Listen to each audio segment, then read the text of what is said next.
So you want to get Adobe Premiere for free the legal way, like here I'm using Adobe Premiere and it's working very fine also, it's the legal version. So you have to go to Adobe Help Center and choose the first link here.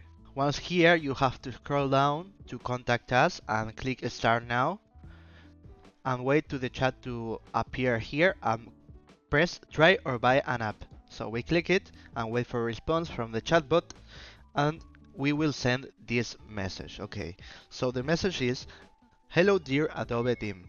I wanted to have the trial version of Adobe Premiere Pro because I want to check how the software works before buying. Please contact me to mail. So here we have to put our mail and they will contact us with a trial version, extended trial version of Adobe Premiere Pro. If this video was useful, please comment, subscribe, share and like, and this is how easy way.